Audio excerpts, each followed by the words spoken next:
today's show, we're going to hang out at Pawpaw's house and talk a little bit about Season 1 of Full Range Outdoors. So sit back and enjoy today's episode. If you're serious about deer hunting as we are, then you're always looking for every advantage possible. That's why we choose Denver's Deer Sense. Denver's is 100% fresh, straight from one deer to one bottle to you.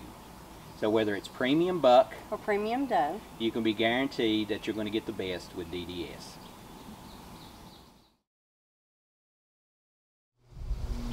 If you manage hunting property like we do and you want to attract and grow larger deer, then you need to check out Rack Tracker Outdoors Minerals and Attractants today. RTO is designed to help your deer get the nutrition to grow larger and healthier. So don't waste any more time. Check out Rack Tracker Minerals and Attractants today. Well, we'd like to welcome everybody to today's show. In today's show, we're doing a best of Season 1, and we're just going to look back at some of the high points of our first season on the Hunt Channel and really just talk about some of the things that we've learned and experienced along the way. And it really has been a learning process. Don't you guys think so? Yes, it has. There's a lot that you don't know to begin with about how and what you're doing to film shows. It's just like learning new properties. This past year we've started a new property and we got it set up. Last year wasn't really, as far as seeing the bucks when we needed to, we really didn't, but hopefully this year we know more about it and what to expect out of it. Yeah, that's a good point. It's just like the television, you can relate it to the hunting process. When you're hunting a new piece of property, you're learning and growing how the animals move and what to do and all that stuff. And it's been the same way for us for the television, just learning what to do and how to film and you know, how to make things better along the way. And you know, one of the great things about doing this is we've had the opportunity to do some traveling and meet some people along the way. And so that kind of makes me think of the first clip we want to take a look at is a hunt that I got to do down in Tennessee. I got to go down and hunt with some good buddies of mine down at RSQ Outdoors, and we had a really good turkey hunt, and we'll take you to that clip right now.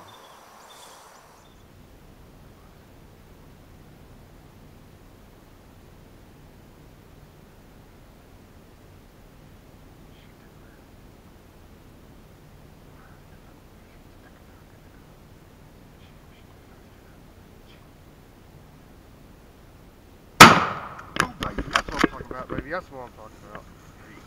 Whoa, baby! Number 2, baby. Oh, I think the camera died. Number 3. I hit record. Is it on? Woo! Here. That's what I'm talking about, baby. I knew there was one in there. So he come in 5 minutes. Go get him. I was worried because I had to swing the gun to get him. Yeah. Said take him. He was about to take off. I thought he dropped his thing. That was a good shot. You didn't have nothing but his head. Yeah, baby, that's what I'm talking about. Oh, amazing. Hey, this is where it's at, guys. Let me tell you, RSQ Outdoors, you come down to East Tennessee, and they will hook you up. They know what they're doing down here. Woo! Oh, man, my heart was thumping. I wish we had a good camera. Hey everyone, we are successful again down in East Tennessee. We came down again this year to hunt with my good buddies at RSQ Outdoors. We've got Nathan, Jake, and Samuel, and these guys, they know all about turkey hunting in East Tennessee. So, you know, we just got done killing this real nice gobbler. We came out this morning, and it was pretty windy and chilly, and we heard a couple gobble on the roost, but didn't hear anything else. So, came back out this afternoon about 12:30. We just came out and took a chance. We'd seen a hen or two over on the other side of the hill, so we took a chance to come out here and call a little bit. Samuel hit the call. Next thing we know, this big guy's come just easing down the hill. Never even gobbles, just comes down the hill all strutting and all fanned out. So come down within about 40 yards, and so we let the Benelli do the talking from there. So these guys are fantastic down here at RSQ Outdoors. So I encourage you, if you want a great Tennessee turkey hunt, give them a call. You won't be sorry. Well, Well, that was an exciting hunt for me. Like I said, I got a chance to go down and visit with my good buddies down there, Nathan, Jake, and Samuel, and as always, we managed to get after a turkey. We'd been down the year before, and I'd killed 2 with them, so I was all for going back again, and we got after that one and really got us a nice turkey. So, you know, it was just a very enjoyable hunt. You remember we got to go stay some time with Denisha too, our daughter, who had at that time was living down there. So that made the trip worthwhile. So we got to spend some time with her and other friends and family, and you got a turkey. True, very true, and that's part of the great things about doing this is you get a chance to go and you visit with friends and meet new people, and then in this opportunity we got to spend some time with our daughter as well. So it was an enjoyable time. And now, just looking back at season 1, I also want to talk about our gator hunt to Okeechobee, Florida, and The best hunt. Yeah, that was a great hunt for sure. Yeah, because we got to go back to Florida, and that was absolutely the most fun hunt ever. It was very exciting. Just looking for the gator, them bringing it in, him killing it. It was awesome. Yeah, it was really exciting to get to hunt their first predator.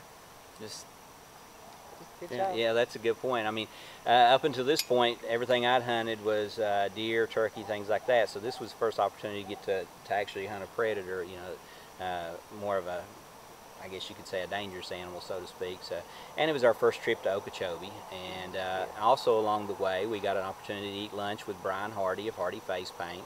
And so that was a bonus on the trip as well. So it was just, it was a really fun trip and stuff. So we'll roll over to it and show you a clip of that right now.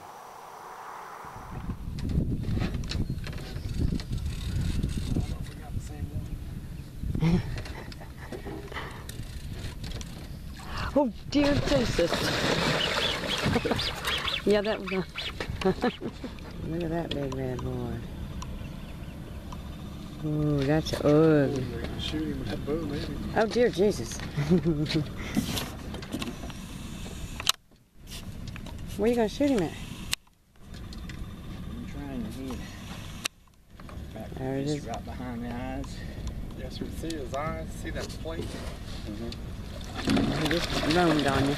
Right behind that plate. See the section. Did you get him? Oh, he's bleeding. Sorry, Gator. You know gators are tough. Sorry, Gator. Yeah. You're dead. Plus it's close. I'm sure that don't help.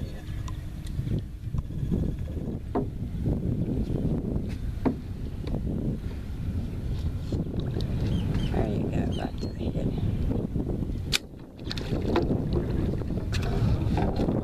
Good job. That one done. Now that was a thrill of a lifetime, trust me. Yeah, I don't get excited. Well, like I said, that was just really a trip of a lifetime to have the opportunity to get after a gator and get my first gator and stuff. So it was really fun. And so, just moving right along with our topic and talking about the firsts and things that we enjoyed doing and stuff, is also this year we got a chance to go back on a striper fishing trip at Lake Cumberland, Kentucky. And that's always a blast to get to do that. That was super. I'd never been on a charter trip fishing and anything. Gary with Hillbilly, he is absolutely a book of knowledge. He knows how to get you on the fish. He knows all your needs while you're on his boat, and he takes care of you, and he does his best for everyone to limit out on it. Yeah, that's a great point. Sometimes when you go to a different place and we talk about hooking up with an outfitter or a guide service or something, it would be virtually impossible for us to go to Lake Cumberland. That's a massive lake, and to be able to know how to striper fish. And we had the opportunity to meet up with Gary at Hillbilly Deluxe Guide Service a couple years ago, and just at a trade show. And so we kind of stumbled on him. We booked with Gary, and we got to be friends with him, and he really knows what he's doing when it comes to catching the stripers and stuff. Yeah, like they said, Gary really knows what he's doing. And I love going down to Lake Cumberland and getting a striper fish. And we all got the opportunity to catch one this past year. So.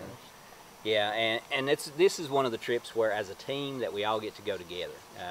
This year, I believe, in this episode, the entire Full Range Outdoors team, with the exception of Gamble, who does not like to fish, and she makes that plain. She doesn't like to fish, she doesn't like to go out on boats, so we leave her at home and all of us guys go. So Brandon and Josh got to be with us on that trip as well, and like Ethan said, we all caught a striper. Brandon doubled up, and then I caught a nice smallmouth. So it was really an enjoyable, fun trip. So Great trip. yeah. I cooked them though. I fried them. Yeah, we can include her because we caught them, we brought them home, and then she helped with the fish fry. So we had a great time. So why don't I just go ahead and show you a clip or two from that right now. If that line starts touching the tune, you're gonna have to put that rod tip in the water.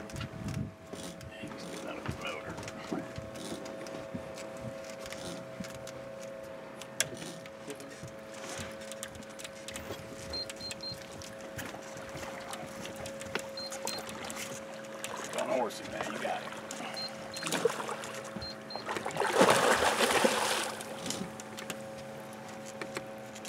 If he wants to take off, you gotta kind of let him do it.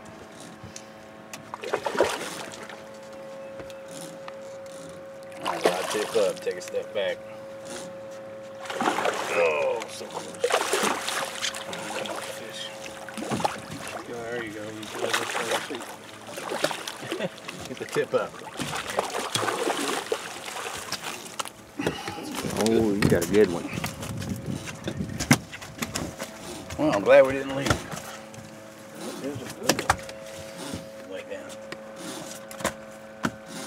Get him up.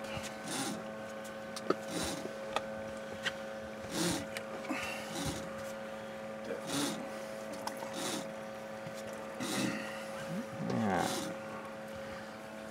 Fish number 2, and Ethan has landed a dandy.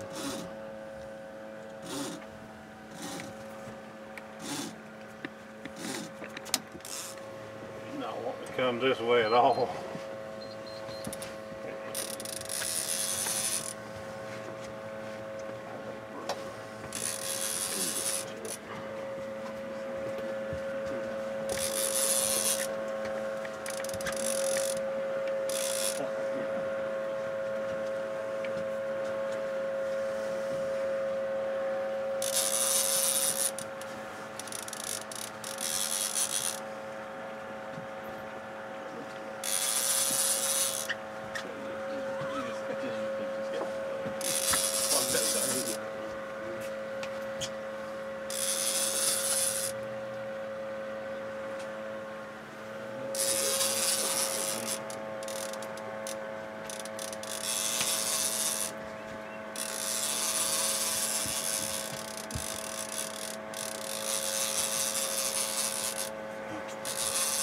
No, the net.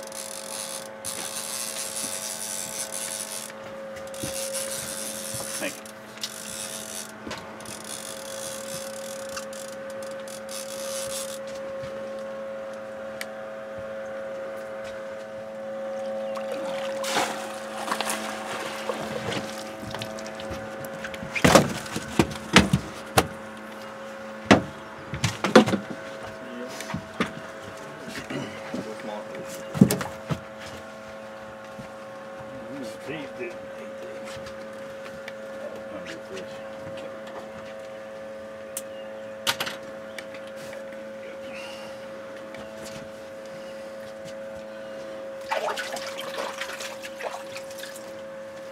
There you go, guy. It could have been you.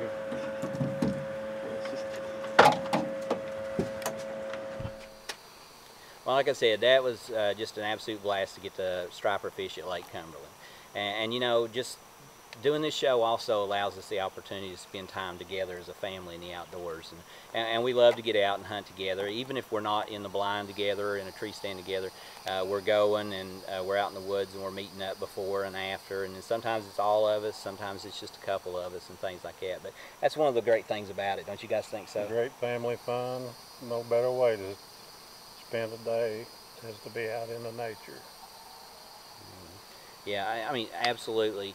there's so many things in this world that you can get into, and we talk about that a lot, you know, what your kids are getting into and stuff. And so, you know, anytime you can get them outdoors, you know, that's just a plus and a learning experience for them. And like I said, just getting the hunt together and stuff, that, you know, that's a lot of fun. Pass along information. Yeah. Hand it down. Well, Generations keep this thing going. Y'all took your nephew and grandsons at different times, and you showed them different ways of doing something. Paul can show us how to do things that we would never guess. I had never been hunting until these two, and I love to hear them call. I don't like to get up early in the morning, but I do like to go and listen to them call the turkeys in and listen to the quiet. There's nothing more peaceful than that morning when you're sitting there in a stand or in the ground blind listening for them to come in. So it is a wonderful time. Yeah, she says that. It's not actually in this episode, but the first time she ever went turkey hunting with us, the first time I called and a gobbler answered back, her first response was, "Make it do it again." You know, she was hooked right there, and she loved it. So trust me, you get out and experience it, and it'll definitely take hold of you for sure. And like she said, passing on knowledge. I learned to hunt from my dad and my uncles and things like that, and they taught me a lot, taught me how to respect the nature, you know, and the outdoors and stuff. So I've been blessed with that, truly have. So, but you know, in this next clip that we're going to show you a little bit about, it's actually me and Ethan were hunting together. It's opening day on our Magoffin County lease that we used to have, and so it's opening day of deer season. We were in the ground blind. We very rarely get to sit together now. He's in his own tree stand and stuff. But we were in the blind together that day, and I was filming, and so right off the bat we had a turkey come in. You remember that? Yeah. We were sitting there, and the turkey came in, and from the clip you can see that it looks like I have an open shot, but from where we're looking, I was kind of blocked by the grass, and then we just sat there for seemed like a while, and then all of a sudden we heard a noise over in the corner of the field, which obviously scared off the turkey, and out of all that time sitting there, we came up with nothing, but it was still a great time. Yeah, so we'll show you that clip. We don't actually harvest anything, but it is, like I said, it was a fun time for us, and so we're going to show you a little bit of that right now.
Well, like I said, you know, we didn't harvest that bird, but that was a great time for us there.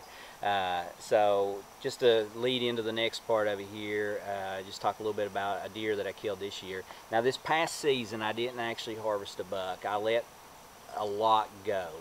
I knew I had a lot of great deer on camera, and I was just looking for one of them, and so I let a lot of bucks go. But I did shoot a deer this year. Shot a doe, and you know, just it was a great opportunity. A beautiful October morning, and anytime I can harvest a doe, that's wonderful, because you know that's freezer meat, and we love to eat wild game and stuff. So you know, that's always a plus and always an enjoyment, and especially this deer in particular was my first deer that I'd killed with my new Athens Revelation, and which is an absolutely fantastic bow. It is definitely a shooter for sure. But I shot this deer out of the stand, out of our muddy stand, And again, going back to some of the things that we do as a family and everything, this was a stand where we'd put in the work in the summer. And you know, of course, one of the shows this season was our summer prep work and stuff. And you've really got to put the work in the summer if you plan on being successful in the fall. Don't you guys agree?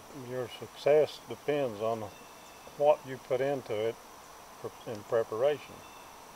Stand location, getting set up in the right spot means everything. I mean, with this stand we picked, we had 2 trails, one coming up the hill from behind, and we're looking at a gas pipeline in front that they travel a lot. So we decided that would be the place for this stand. Yeah, and just take it back even further, this was a location that Brandon and I initially scouted this property. Well, Dad and I looked at it, and Brandon and I went back and did some more work and checking it out, and we'd seen this spot, so we went back and looked at it again and decided to set that one up. And you would actually help put this stand up, didn't you? Yeah, it was a good spot, and it was fun putting it up. We had to work together because I'm so short. They have to really do the muscle work, so I'm just mainly there to reach them things. And but we had a good time setting it up. Yeah. So, but we got the muddy stand set up, and then we put in a Rack Tracker mineral site real close by. And so that October morning, hadn't been in the stand very long, and this doe come down the trail just like we envisioned that summer. She stopped a little bit at the Rack Tracker site, and then she walked right out in the open and gave me what you call the perfect shot. So we'll take a look at that right now.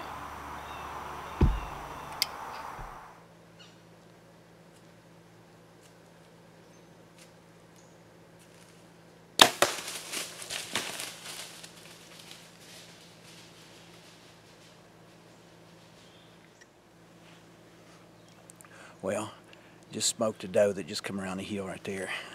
Been sitting here, what time is it? It's about 8 o'clock. I'm sitting here in our muddy stand that we've got on a point right here. We call this cemetery point that comes around here. And doe just came around the hill and come down, stopped at our Rack Tracker mineral site that we've had out here. And she come out here probably about 15 yards in front of me, and I decided to go ahead this morning, and I was going to take a doe or a buck, either one. Hadn't had a chance to shoot one yet. So, you know, she came around, give me a great shot, broadside. Came to full draw a little bit early. She stopped behind some tree limb right there, so I came to full draw, and then she stopped on me, but was able to, you know, just hold there until she stepped out. It's the first year that I've shot with the new Athens Revelation Rev 6.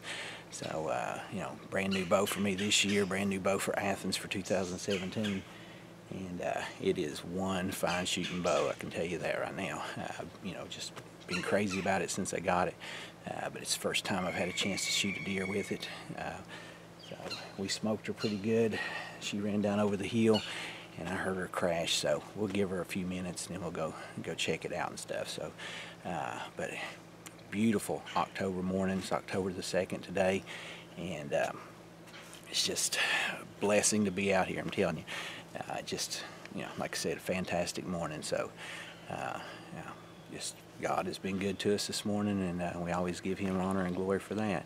So we got us some freezer meat, and we'll go check it out here in just a second. Okay, and like I said, that deer walked right in my wheelhouse, as they say, top pin alley, and was just an easy chip shot for the Athens Revelation. So that was a very enjoyable moment for me for this past year. So just guys, I mean, just as we're looking towards the end of season 1 and everything, you know, it's really been fun. It's been a learning experience, and I'm looking forward to season 2 right now. So, but before we wrap things up, just what's everybody's favorite moment of season 1? We'll start with you, Dave. My favorite, spending time with my boys, preparation and success. That's the key, is preparation and family time. Yeah. And I'd have to say mine is filming the gator hunt. I knew that I was going to get some backlash because when I'm filming and getting excited, I don't stop talking. So he couldn't use a lot of the footage, but it was wonderful, and I had a really good time. Yeah. But some of her commentary was perfect for it as well. So, okay. But what about you, Ethan? Well, I didn't really have a favorite. I loved it all. I loved just going out and spending time with everybody, and I didn't get the chance to kill anything this year, but I still had some exciting hunts that I had fun on. So it's all fun. Yeah. I think that maybe 2 of us had a miss, but that's part of the hunt. That's why we go back. Yeah. Yeah, anybody that says they've never missed a deer or a turkey or anything else, you might not want to believe what they're saying, okay? So, anyway. But my most memorable moment kind of sounds like them. Just getting to spend time with them in the outdoors, learning new things, about filming shows and stuff. And, it goes without saying, all the hunts were great. Opportunity to go gator hunting and turkey hunting, deer hunting and all that stuff. So all it was fun. But just the whole thing's been an exciting time for me. So anyway, we hope that you've enjoyed season 1 of Full Range Outdoors.